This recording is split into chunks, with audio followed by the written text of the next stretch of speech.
Students, welcome back to my YouTube channel शेवी chemistry classes. आज की क्लास में हम लोग थर्ड लॉ के बारे में डिस्कस करने वाले हैं, लॉ ऑफ मल्टीपल प्रोपोर्शन।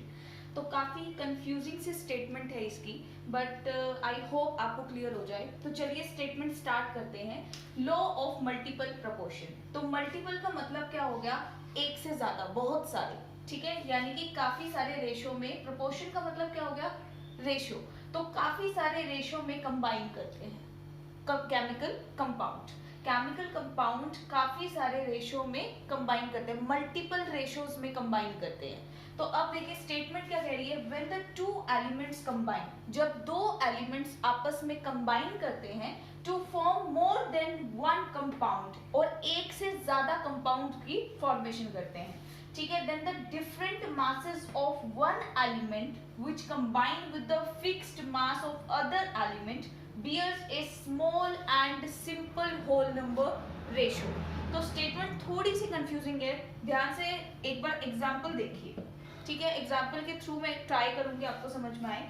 जैसे कंसिडर कीजिए मेरे पास है कार्बन मोनोऑक्साइड और कंसिडर कीजिए एक तरफ है कार्बन डाइऑक्साइड, ठीक है। अब क्या है, यहाँ पर इसका रेशो क्या है? कार्बन का एटॉमिक मास कितना हो गया? 12। ऑक्सीजन का एटॉमिक मास कितना हुआ? 16, राइट। यहाँ पर कार्बन का जब आप मास देखोगे, एटॉमिक मास सेम 12, और ऑक्सीजन के दो एटम्स हैं तो 16 मल्टीप्लाई 2 कितना हो गया? 32, ठीक है। तो यानी कि यहाँ पर जो रेशो है वो है 12 रेशो 16, और यहाँ जो रेशो है हमारे पास वो है 12 रेशो 32। इतना क्लियर है? अब देखिए ये हमें क्या कह रहा है, यहाँ पर कार्बन का मास 12 है, कार्बन का मास 12 है, ठीक है। यानी कि ये क्या है हमारे पास? फिक्स मास है। क्या है? फिक्स मास है, ठीक है। और ये डिफरेंट मासेस के साथ कंबाइन कर रहा है, ठीक है। और स्टेटमेंट हमें क्या कह रही है?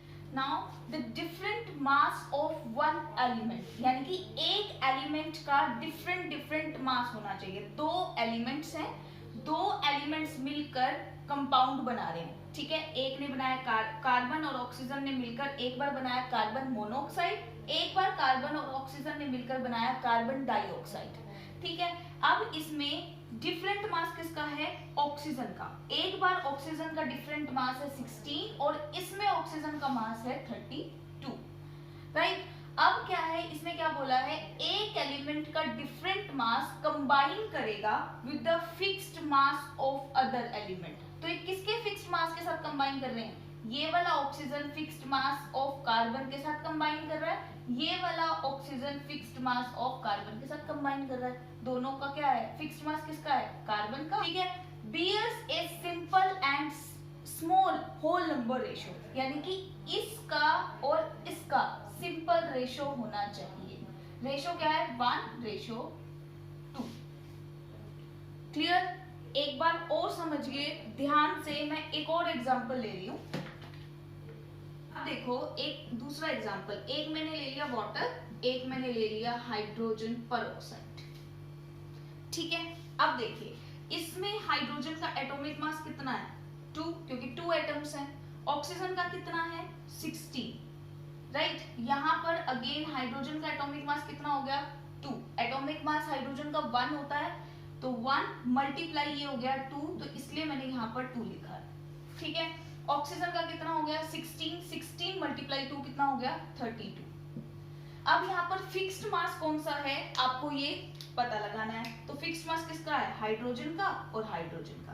तो ये हो गया हमारे पास फिक्स्ड मास। डिफरेंट मास कौन कौन से हैं? ये वाला डिफरेंट मास है ऑक्सीजन वाला, है ना। यहाँ पे 16 है, यहाँ पे 32 है, तो ये हो गया हमारे पास डिफरेंट मास।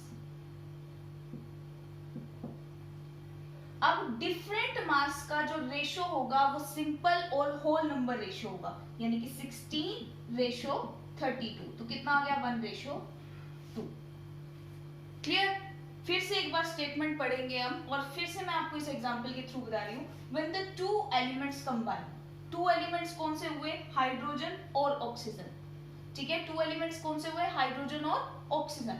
जब दो एलिमेंट्स ने कंबाइन किया तो एक से ज्यादा केमिकल कंपाउंड बनाया, एक बार वाटर बनाया, एक बार हाइड्रोजन परऑक्साइड बनाया, right. Then the different mass of one element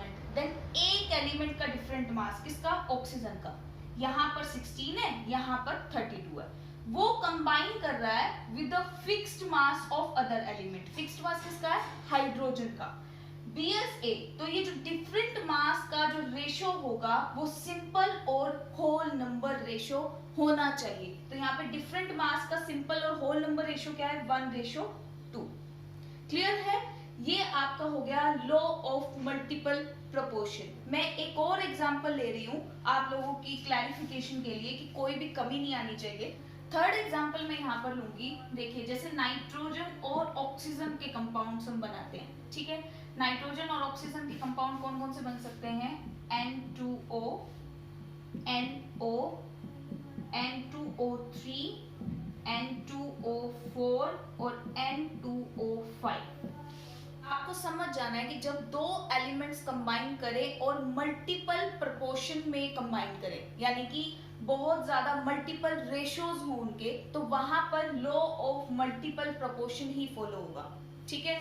तो यानी कि यहाँ पर नाइट्रोजन और ऑक्सीजन के 5 कंपाउंड्स मैंने लिखे हैं। तो यहाँ पर आप निकाल लीजिए एक बार कि नाइट्रोजन और ऑक्सीजन के एटॉमिक मासेस क्या क्या है। तो यहाँ पर आप देखोगे तो यहाँ पे नाइट्रोजन का एटॉमिक मास कितना है, 14 मल्टीप्लाई कितने एलिमेंट है, 2, तो कितना हो गया 14 मल्टीप्लाई 2, 28। तो यहाँ पे एटॉमिक मास कितना है, 28, राइट। अब ऑक्सीजन का कितना है, 16, ऑक्सीजन का कितना है, 16, राइट। अब यहाँ पर देखिए नाइट्रोजन का एटॉमिक मास 14, ऑक्सीजन का कितना 16, यहाँ पर 28, यहाँ पर कितना हो गया 16 मल्टीप्लाई 3, तो कितना हो गया 64, यहाँ पर कितना हो गया, सॉरी 48, यहाँ पे कितना है 28, यहाँ कितना हो गया 64, यहाँ कितना हुआ 28 एंड 16 को 5 से मल्टीप्लाई करोगे कितना आ गया 80। अब आपको क्या करना है, एक एलिमेंट के मास को फिक्स करना है ना, एक एलिमेंट के मास को आपको फिक्स करना है। तो अब यहाँ पर इस एलिमेंट के मास को हमें क्या करना पड़ेगा, फिक्स करना पड़ेगा। तो ये चार तो सेम है क्वांटिटीज, इसको क्या मैं मल्टीप्लाई 2 से कर दूं, यहाँ करूंगी तो यहाँ भी मुझे करना पड़ेगा। तो जब यहाँ करूंगी तो कितना आ गया 28, कितना आ जाएगा आगे 28, और यहाँ पे कितना आ जाएगा 32। तो अब आप ये देखो कि नाइट्रोजन के मास फिक्स हो गए कि नहीं हो गए, है ना। पांचों में जो नाइट्रोजन का एटॉमिक मास है वो फिक्स हो गया, 28, 28, 28, 28, 28। क्लियर, एक एलिमेंट का मास फिक्स होना चाहिए, फिर वो डिफरेंट एलिमेंट्स के साथ कंबाइन करता है मल्टीपल प्रोपोर्शन में।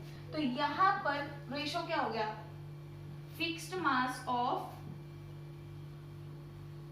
नाइट्रोजन कितना 28 gram combine with different mass of oxygen. क्या क्या मासेस हैं, 16, 32, 48, 64 and then 80 gram. Got it. अब आपको क्या करना है, रेशो निकाल लेना है इसका। तो 16 रेशो 32 रेशो 48 रेशो 64 रेशो 80। तो यहाँ पे कितना हो गया 1 रेशो 2 रेशो 3 रेशो 4 रेशो 5। तो ये आ गया आपका डिफरेंट मासेस का रेशो। यही हमें कहता है लॉ ऑफ मल्टीपल प्रोपोर्शन। आपको अब समझ में आ जाना चाहिए। तो चलिए अब हम इसका करते हैं, एक न्यूमेरिक कर रहे हैं इसका फर्स्ट एग्जांपल। फर्स्ट एग्जांपल हमें क्या कह रहा है, देखिए carbon is found to be form 2 oxides.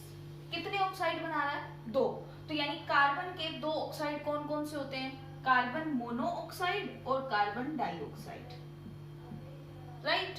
अब नेक्स्ट क्या कह रहा है, which contains 42.9% and 27.3% of carbon. यानी कि मेरे पास कार्बन के 2 ऑक्साइड हैं जिसमें कार्बन की परसेंटेज एक में 42 है और एक में 27 दे रखी है, ठीक है। तो यानी कि अब मुझे क्या करना पड़ेगा, ऐसे एक ये बनाना पड़ेगा, कार्बन मोनोऑक्साइड और कार्बन डाइऑक्साइड। क्लियर। अब देखो इसमें मुझे कार्बन का परसेंटेज दे रखा है, ऐसे टेबल बना लीजिए। यहाँ पर मुझे कार्बन का परसेंटेज कितना दे रखा है 42.9, 20%। ठीक है, और कार्बन डाइऑक्साइड के कार्बन की परसेंटेज मुझे कितनी दे रखी है 27.3%। अब आप मुझे बताओ कि आप ऑक्सीजन की परसेंटेज निकाल सकते हो, यानी कि एक में क्या दे रखा है 42, तो इसमें ऑक्सीजन का 100 में से 42 माइनस कर दोगे आप कितना आ जाएगा 57.3, राइट। 57.1 कितना आ जाएगा 72 के अप्रोक्सीमेटली आ जाएगा।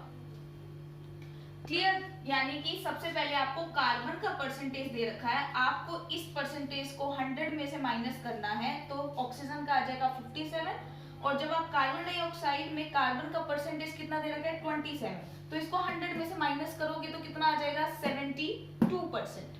अब आपको क्या निकालना है, एक एलिमेंट के मास को क्या करना है फिक्स करना है, तो हमें कोई एक एलिमेंट का मास क्या करना पड़ेगा फिक्स करना पड़ेगा। तो यानी कि अब मैं यहाँ पर आपको इसकी कैलकुलेशन बता रही हूँ, आपको क्या करना है 57 पॉइंट, जब मैं कार्बन मोनोऑक्साइड की बात कर रही हूँ पहले, ठीक है क्लियर लिख देती हूँ, यहाँ पर सबसे पहले मैं बात कर रही हूँ कार्बन मोनोऑक्साइड की, तो यहाँ पर 57.1 part of oxygen combine with कितने कार्बन के साथ कंबाइन कर रहा है 42.9, कंबाइन विद कार्बन 42.9, ठीक है। तो 1 पार्ट ऑफ ऑक्सीजन कितना कंबाइन करेगा कार्बन के साथ, आप निकाल सकते हो। मुझे एक एलिमेंट के मास को फिक्स करना है, तो मैं ऑक्सीजन के मास को फिक्स कर रही हूँ, मैं यहाँ पर ऑक्सीजन के मास को फिक्स कर रही हूँ, तो यानी कि 57.1 पार्ट ऑफ ऑक्सीजन कितने के साथ कंबाइन कर रहा है 42.9 के साथ, तो 1 पार्ट के साथ किसके हिसाब से कंबाइन करेगा 42.9 डिवाइडेड बाय 57.1, ठीक है। This is approximately equal to 0.7, ठीक है। आप फाइंड आउट कर लीजिएगा जो भी परसेंटेज आपकी आई। अब देखो ये वाला हो गया, अब मुझे करना है कार्बन डाइऑक्साइड वाला केस, ठीक है। अब कार्बन डाइऑक्साइड वाले केस में मुझे क्या करना है, यहां पर मुझे क्या दे रखा है 72% of oxygen combine with carbon, कितने कार्बन के साथ कंबाइन कर रहा है 27.3। अब 1 पार्ट के लिए हम निकाल लेंगे, 1 part of oxygen combined with the carbon 27/0.3 divided by 72, it approximately equal to 0.3, clear। अब देखो यहाँ पे भी मैंने क्या निकाला था 1 पार्ट के लिए, यहाँ पे भी मैंने क्या निकाला 1 पार्ट ऑफ ऑक्सीजन के लिए, तो दोनों को मैंने ऑक्सीजन के मास को क्या कर लिया फिक्स कर लिया। डिफर कौन सा कर रहा है कार्बन का। अब जो डिफरेंट मासेस था उसका हमें क्या निकालना था simple and whole number ratio, तो अब हम सिंपल होल नंबर रेशो निकाल लेंगे 0.7 रेशो 0.3, ठीक है। तो ये आपका simple and whole number ratio हो गया, ठीक है। इसी तरीके से आपको फाइंड करना है, जब आप इसको सॉल्व करोगे अच्छे से सिंपल रेशो में कन्वर्ट करोगे तो ये पे क्या आ जाएगा 2:1 आ जाएगा, ठीक है। तो इसी तरीके से आप फाइंड कर सकते हो, एक के मास को फिक्स करके डिफरेंट मासेस का आपको रेशो देना है, ठीक है। तो इस वीडियो में इतना ही। आई होप आपको ये न्यूमेरिकल समझ में आ गया होगा, और लॉ ऑफ मल्टीपल प्रोपोर्शन में जो मैक्सिमम स्टूडेंट्स को कंफ्यूजन होती है आपको इस वीडियो को देख के क्लियर हो गई होगी। तो चलिए, thank you so much, and till then stay at home, stay safe, stay connected.